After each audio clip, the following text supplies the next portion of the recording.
Just as there are different kind of physical builds, there's different mental builds. There are certainly athletes who from a young age had a one-track mind about the Olympics, for example, and that was kind of all they wanted to do.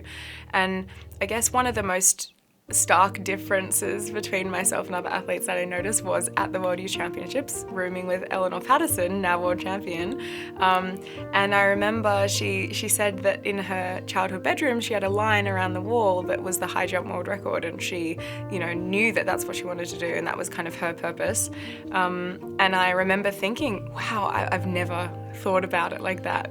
And so it took a bit longer, I think, just because I was pragmatic in the fact that not everyone can make it to an Olympic level. It's just having fun at training every day.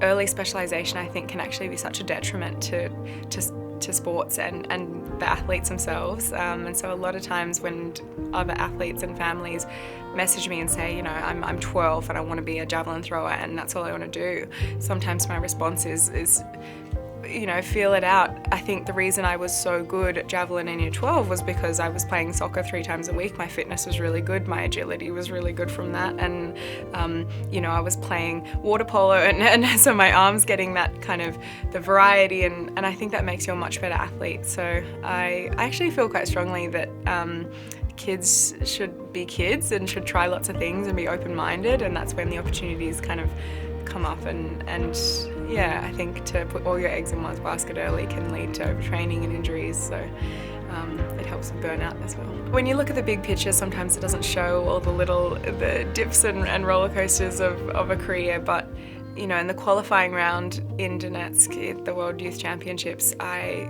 threw 50 metres and was in 12th. I was last into the final. So the nerves showed there, I can tell you.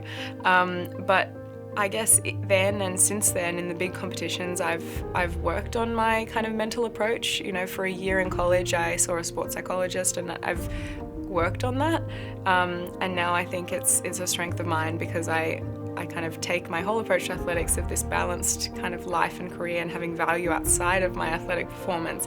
That means in the competition all I have to do is gain. There's nothing to lose. I've already got all of my loving friends and family and the life that I'm proud of, so it's just icing on the cake if I compete well, and that's a kind of really healthy spot to come from competing wise for me.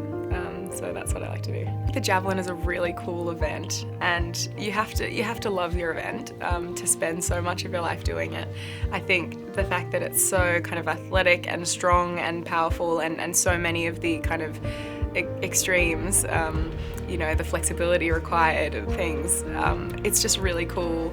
The kind of people that do javelin I think are cool, and I can look up to them, and they're my friends, and we're out there doing whitewater rafting the day after the Diamond League final, and all together. It's like I really like that aspect of it too.